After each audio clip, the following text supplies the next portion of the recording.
एक युवक त्याचे स्वप्न पूर्ण करण्यासाठी स्वप्ननगरी मुंबईत येतो आणि पैसे कमवण्यासाठी एक शॉर्टकट मार्ग शोधतो. पैसा खूप कमवतो. नियती खूप त्याला मोठा धडा पण शिकून जाते. काय आहे हा धडा आणि कोणता शॉर्टकट मार्ग आपणवतो हे पूर्ण स्टोरी ऐकण्यासाठी आपल्या चॅनलवर नवीन असाल चॅनलला सबस्क्राईब करा आणि हो व्हिडिओ लाईक करा आणि कॉमेंट म्हणजे तुमच्या प्रतिक्रिया जरूर मला कळवा. म्हणजे मला काय बदल करायचा हे कळेल. त्याच्यासाठी आपल्याला ही स्टोरी आपला एक मित्र आहे मुंबईचा त्यानं आपल्याला फोनवर पूर्ण स्टोरी सांगितली आणि त्यानं सांगितलं की तुला फोटो पण पाठवतो. फक्त फोटो आणि त्या मुलाचा पण फोटो आणि त्या स्त्रियांचा पण फोटो युट्यूबला लावू नको, कारण की युट्यूबला लावल्यानंतर थंबनेलला लावल्यानंतर किंवा माझा तू फोटो लावतो ते लावल्यानंतर आणि मोठाले लोक फार नागाट असतात. मग नागाट कसे आता तुम्ही याच्यात बघितले अशोक खरात प्रकरणात मग व्हिडिओ जरी शेअर केला तरी त्याला साधा नाही, अशोक खरातलं साधा नाही, पण व्हिडिओ बघणारा आणि व्हिडिओ शेअर करणारा याला साधा आहे. म्हणजे कसं मोठ्या लोकांचं सगळं मोठ्याला असते. त्याच्यामुळे त्यानं स्पष्ट सांगितले मी तू स्टोरी पाठवतोय पण एवढी एक काळजी घे. आणि त्याला पण आपण वचन दिले आणि नाव पण बदलण्याचा प्रयत्न करतोय, ठिकाण पण सांगण्याचा प्रयत्न करत नाही. फक्त स्टोरीचा मर्म आपल्याला ऐकायचा आहे. म्हणजे याच्यात जिगोलो काय असतो, म्हणजे पुरुष वेश्या काय असते किंवा स्त्री वेश्या माहिती असेल पण पुरुष वेश्या माहिती नसतं ऐकून असेल, पण खरी पुरुष वेश्या काय म्हणते कसा कसा त्यांचा व्यवहार चालतो काय काय होतं पुरुषाला काय काय भोगावं लागतं. कारण स्त्री ही अनलिमिटेड धंदा करू शकते पण पुरुष हा लिमिटेड धंदा करू शकतो. म्हणजे 5G सारखं आणि आपला साधा जीएम सिम सारखं. म्हणजे माणूस हा जीएम सिम सारखा, म्हणजे पहिले नव्हतं आपल्याला 500 MB 100 MB भेटायचं तसं. आणि आता हा डाटा अनलिमिटेड म्हणजे श्री वेश्या. आता याच्यासाठी आपल्याला ही पूर्ण स्टोरी बघण्यासाठी आपल्याला जायचे युपी मधलं. आता युपी मधलं एक छोटस शहर असतं, त्या शहरात एक मुलगा असतो आदित्य नावाचा. 24ला तरुण असतो आणि तो तिथे एक कॉम्प्युटरचा हुशार असतो आणि कॉम्प्युटरच्या दुकानावर काम करत असतो. पण तिथं त्याला काय जेमतेम 10 ते 12 हजार रुपये पगार असतो. त्याच्यात काही भागत नाही. तो त्याच्या आईला म्हणतो की मी स्वप्ननगरी आणि सर्वांचं स्वप्न पूर्ण करणारी नगरी अशी मुंबईला मी जातो आणि तिथं मी माझं काम शोधतो.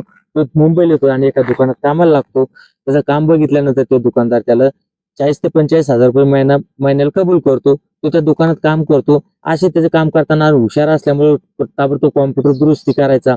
त्याच्यामुळे त्या दुकानदारात जास्त विश्वास बसला आणि 2 महिन्यानंतर त्या दुकानदाराला एक फोन येतो. सांगितलं जातं की माझं घरचं कॉम्प्युटर बिघडले आणि तुम्ही एक माणूस पाठवा दुरुस्तीसाठी. हा तो मालक त्याला आदित्यला सांगतो तू जा आणि ते लोकेशन देतो आणि सांगतो इथं जाऊन ते कॉम्प्युटर दुरुस्त करून घे. तो जातो बघतो घर मोठं असतं, बंगला टाईप घर असतं. घरात जातो, बघितल्यानंतर त्याला कोणी दिसत नाही. तो बेल वाजवतो, आत दरवाजा उघडा असतो, आत जातो. मग त्याच्यानंतर एक स्त्री येते कमी कपडे घातलेली स्त्री येते आणि ती म्हणते हे कॉम्प्युटर बिघडले, हे कॉम्प्युटर दुरुस्त कर. आता ती त्याच्या कामाला लागतो पण ती स्त्री सतत त्याच्यावर निहाळत असते, त्याच्यावर नजर टाकत असते, कटाक्षी टाकत असते. कारण की तो तरुण हा दिसायला पण चांगला असतो. नेमका म्हणजे सिक्स पॅक वगैरे सर्व व्यवस्थित असते, चांगला दिसतो, व्यवस्थित दिसतो. ती स्त्रीची नजर त्याच्यावर खेळते आणि स्त्री त्याला विचारते पैसे किती झाले. त्यावेळेस तो त्या स्त्रीला सांगतो काय 1500 रुपये.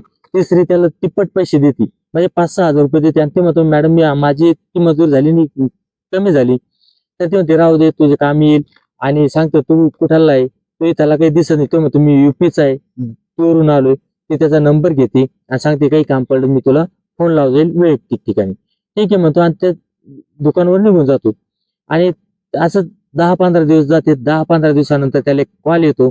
फोन आल्यानंतर तो उचलतो आणि विचारतो की तू माझ्या घरी आलता आणि माझं कॉम्प्युटर तू दुरुस्त केलं, तर मी तुला 6 हजार रुपये दिले होते. मी ते स्नेहा बोलते. त्यावेळेस त्याला माहित होतं हिचं नाव स्नेहा आहे. ते त्याला बोलवते, घरी बोलवते आणि घरी आल्यानंतर तो विचारतो कॉम्प्युटर कोणतं दुरुस्त करायचं. ते म्हणते कॉम्प्युटर दुरुस्तीसाठी नाही बोलवलं, तुला एक ऑफर आहे. कारण तू युपीहून आलाय, तुला पैसा किती भेटतो म्हणे 40 ते 45 हजार रुपये महिना पडतो म्हणे मॅडम. तिनं सांगितलं याच्यापेक्षा जर तिप्पट ते 4 पट जर तुला जर पैसे जर भेटले तर तू माझ्या इथं काम करशील का. तो पण तयार झाला, कारण पैसा कोणाला कडू नये मित्रांनो.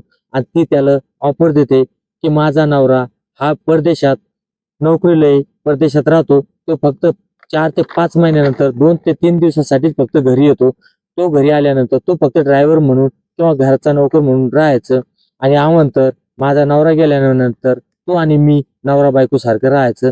जसं एक नवरा बायको सुख देतो तसं तो माझ्यासोबत वागायचं. का बोलले का त्याला असं वाटतं माझा पण भेटती. आता ऐन 24शीतला 22शीतला ते 24शीतला तरुण म्हणल्यानंतर त्याला हे दोन्ही ऑफर भेटल्यानंतर पैसा पण इतका भेटल्यानंतर 2 ते 2.5 ते 3 लाख रुपये महिना मिळाल्यानंतर तो पण हरवून गेला आणि एकदम असा चक्रावून गेला. त्याच्यामुळे ठीक आहे, ओके. आणि त्याचं तो करू लागला. असे 10-15 दिवस गेले. आता तिथं काय असतं मित्रांनो, ज्यावेळेस एखादी स्त्री जर की एखाद्या पुरुषाला पैसे देते आणि तिची कामं असणं भडकून घेत असेल, शमवून घेत असेल, तर ती त्याला चित्रविचित्र चाळे करायला लावते. म्हणजे तोंड जिथं घालायचं नाही तिथं तोंड चाटायला लावणार, जिथं नाही तिथं जीभ घालायला लावणार, जसं नाही तसं करून घेणार, पार त्याच्या बोकांडी बसणार. आणि ही स्त्री लहान नव्हती, ही पण स्त्री 35च्या समोरची होती. म्हणजे आंटीच लेवलची होती, आंटीच्या समोरची होती. आता हे काय ते शिकल्या समोरच्या स्त्रिया 85 पर्यंत सर्वात जास्त बिघडल्यात. आता या बिघडल्यात आपण मागल्या व्हिडिओत भरपूर तुम्हाला कारण सांगितले, आहेच कारण आहे त्यांची. आणि ही काय करायची, हिनं पुन्हा सांगितलं की माझ्या 3 मैत्रिणी या हिस्सा पण नवरे परदेशात राहतात, ह्या पण तुला 2-2 ते 2.5-2.5 लाख रुपये प्रतिश्री देईल, तू पण त्यांना खुश कर. आता याच्या मत काय आहे, पहिलं 3 लाख रुपये आपल्याला चकून भेटते, पुन्हा ते चकून म्हणजे त्या तर 12 ते 15 लाखापर्यंत, 12 लाखापासून 15 लाखापर्यंत आपल्याला महिना भेटणार, तो पण तयार होतो. पण विचार करा मित्रांनो, पुरुषाला मर्यादा असतात, स्त्रीला हा मर्यादा नसतात.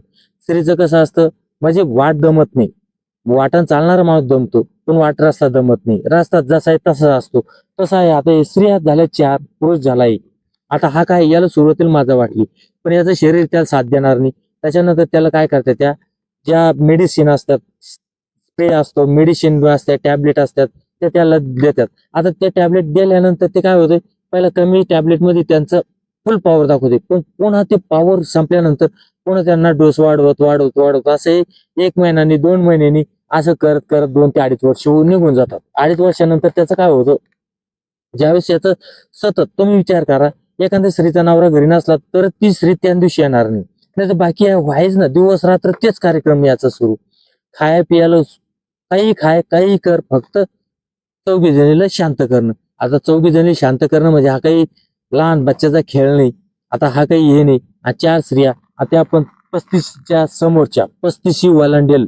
आता विचार करा याचा स्टॅमिना, त्याच्यानंतर त्याच्यात झालेला औषधाचा भडीमार, त्याच्यानंतर त्याच्यावर झालेला स्प्रेचा भडीमार. यानं काय करणार आहे, त्याचं शरीर आहे शेवटले हे मशीन नाही मित्रांनो, हे शरीर आहे. शरीर कुठंतरी साथ सोडणार आहे, कुठंतरी साथ देणार नाही. आता याचा डोस वाढत गेला, एका एका टॅबलेटहून 2 वर गेला, 2हून 3 वर गेला, 3हून 4 वर गेला. आणि याचा शरीरावर त्याचा परिणाम होतो. कारण की आपण खाल्लेलं अन्न हे आपल्या शरीरात मोठ्या आतड्यातून लहान आतड्यात जातं, लहान आतड्यातून त्याचं पाणी होतं आणि आपल्या किडन्यातून ते शुद्ध होऊन बाजूला जे हे बाहेर असतं ते फेकलं जातं लघवी वाटं. आता तुम्ही मला सांगा, याच्यातून हे होणारे परिणाम म्हणजे त्याचं यकृतावर परिणाम होणार, त्याच्यानंतर लहान आतडे, मोठे आतडे, किडन्या, हृदय, याच्यात सर्व याच्यावर, लिव्हरवर याच्यावर परिणाम होत चालला. आणि ज्यावेळेस तो स्त्रीसंग करत असताना एकदम त्याला माझा थकवा जाणवू लागला, खोकला येऊ लागला, खूप मोठ्या प्रमाणात थकवा जाणवू लागला. त्या चौघीने विचार केला, तू आता आमच्या कामाचा राहिला नाही, हे तुझे पैसे घे, शिल्लक घे, पण आता तू आमच्या घराकडे फिरकू नको, आमच्या दारी पण सुद्धा येऊ नको, आणि तू तुझा आता युपी किंवा तुपल्या घरी तू तुपला निघून जा. आणि तो तसा निघून गेला. निघून गेला तर युपीत गेला. आईनं बघितलं, तब्येत खूप खालावली. ते आई म्हणायची की तू इतके पैसे पाठवून म्हणजे नेमका तू काम कोणतं करतोय, काम तू सरळ करत नाही, कारण की कोणतं ते वाईट काम करतोय बाळ तू. कारण की तू इतका पैसा कसा येऊन राहिला, म्हणजे पैसा, एक लक्षात ठेवा, पैसा जर जास्त प्रमाणाच्या बाहेर येत असेल तर एक तर वाईट काम असतं किंवा चांगलं काम तर नसतं. वाईटच कामातून पैसा किंवा नंबर 2च्या कामातून पैसा जास्त येतो. नंबर 1च्या कामात पैसा मिळत नाही, एवढा जेवढा पाहिजे तेवढा मिळत नाही, असं त्यांना वाटू लागलं. मग ते आईनं बघितलं, आईनं त्याला दवाखान्यात नेलं, दवाखान्यात नेल्यानंतर ते त्याला मोठ्या हॉस्पिटलला नेलं, त्याच्या विविध टेस्ट केल्या, फोटोग्राफी केली, सोनोग्राफी कर, त्याच्यानंतर ब्लड काढ, ब्लडचे सॅम्पल घे. आणि त्याच्या डॉक्टरना एक धक्कादायक खुलासा आढळला की त्याच्या पूर्णतः दोन्ही पण किडन्या निकामी होत चालल्या होत्या, म्हणजे जवळपास गेलेल्या होत्या. एक किडनी पूर्ण बेकाम झालेली होती आणि दुसरी पण किडनी 75% डॅमेज झाली होती. हृदय पण कमीत कमी 80% डॅमेज झालेलं होतं. लहान आतडे पण डॅमेज झाले होते. मोठ हे आतडे पण सुद्धा डॅमेज झाले होते. आणि डॉक्टरांनी त्याला सांगितलं, तू सेक्स पॉवर अशा काहीतरी औषधी ते औषधं तू जास्त प्रमाणात सेवन केले, कारण की ओव्हरडोस घेतलेला आहे, तुझ्या शरीराच्या प्रमाणाच्या बाहेर तू घेतलाय आणि त्याच्यामुळे तुझ्या शरीरावर असा असा परिणाम झालाय. आणि आता तुला फक्त आमचे प्रयत्न आहे, तुला वाचवणारा फक्त वाचा देव आहे. बाकी तुला मानव किंवा कुठलाही डॉक्टर, दुनियाभरातला डॉक्टर तुला वाचू शकत नाही. कारण की लहान आतडे आणि मोठे आतडे कोणी बदलू शकत नाही, हृदय पण कोणी काही बदलू शकत नाही, आणि तुझ्या दोन्ही पण किडण्या गेलेले आहे. मित्रांनो, फक्त यानं चंद रुपयासाठी आणि त्या महिलेच्या एक खुशी करण्यासाठी, पैशासाठी त्यानं आपलं अमूल्य असं शरीर त्याग केला. तर तुम्ही विचार करा, पैसा तुम्हाला किती कमवला जाईल, पण शरीरातला एखादा पार्ट किंवा एखादा अवयव गेल्यानंतर पुन्हा पहिल्यासारखा ते भेटू शकत नाही. तुम्हाला दुसरे कृत्रिम अवयव भेटतील, पण पहिल्यासारखा जसा निसर्गाने दिलेला आहे, जसा देवाने दिलेला आहे आपल्याला अवयव, तसा अवयव पुन्हा भेटणे नाही. आणि त्याच्याजवळ आता पैशाला तोटा नाही. पैसा म्हणजे तुम्हाला मी सांगतो, 2-4 कोटी रुपये त्याच्याजवळ पडले, आज त्यानं जर का 4 कोटी रुपये खर्च केले तर तो वाचू शकत नाही. त्याच्यामुळे मित्रांनो, काहीच कामासाठी आपलं शरीर हे पूर्ण गमावू नका. आणि तुम्हाला खोटं वाटत असेल, पण एक आहे, नागपूर, पुणे, मुंबई, संभाजीनगर असे जे भाग आहे, ह्या भागामध्ये स्त्रियांचे नवरे परदेशात कामाला राहतात आणि त्या स्त्रियांचा काम वासना बळते, आणि काम वासना शमवण्यासाठी ते फक्त 20 पासून तर 25च्या आतले तरुण शोधत असतात. ते चांगले. आता तुम्ही बघितले असेल, काही दिवसापूर्वी नागपूरची घटना होती, जे दिल्लीचा एक जिगोलो बोलवत होते, त्याला 1.5 लाख रुपये ती पे करत होती, त्याच्या 5 स्टार हॉटेलमध्ये राहण्याची सोय करत होती. त्याला ते पकडलंय. ते प्रकरण पण तुम्ही बातम्यातून किंवा टीव्हीतून कुठून तरी ऐकलं असेल. असंच हे प्रकरण चालतात. त्याच्यामुळे कोणतीही स्त्रीने जर अशी ऑफर दिली असेल पैशाची, ती ऑफर स्वीकारू नका मित्रांनो. कारण की त्या स्त्रीचे तुम्ही गुलाम असतात. आता गुलाम असल्यानंतर जी त्या ठिकाणी नाही तोंड लावायला लावायचं, ज्या ठिकाणी काही नाही करायला लावायचं ती करायला लावती. म्हणजे हागण्या मुतण्याची जागा सुद्धा त्या चाटायला लावतात, काही पण करायला लावतात, कारण त्या पैशाचा जोर असतो आणि श्रीमंत असतात. कदाचित जर का श्रीमंताच्या तिचा नवरा घरी आला आणि त्यानं जर का यांना रंगे हात पकडलं, तर तो मुलगा फुकट जीवन जातो. कारण की श्रीमंत इतके नांगाट भिकार चोट असते, नांगाट असते, हे कधीच त्यांच्या स्त्रियांना बोलत नाही, त्यांच्या स्त्रियांना ते नाव पण नाही ठेवत. ते फक्त दुसऱ्या पुरुषाचा काटा काढतात, कारण त्यांना असं वाटतं ह्या पुरुषानंच माझ्या स्त्रीला नाचवलं. मग खरं पाहिलं त्याच्या स्त्रीत जो गुन्हा असतो, तर ते नाही. कारण अशोक हराच्या प्रकरणात तुम्ही बघितले, कोणत्याही स्त्रीला कोणताही पुरुष काहीच मानला नाही, कारण त्यांना सगळ्यांना माहिती आपलं काय होईल काय नाही. त्याच्यामुळे मी तुम्हाला सांगतो, या अशा श्रीमंत स्त्रियाच्या नादी लागून आपलं आयुष्य बरबाद करू नका. जय हिंद, जय महाराष्ट्र.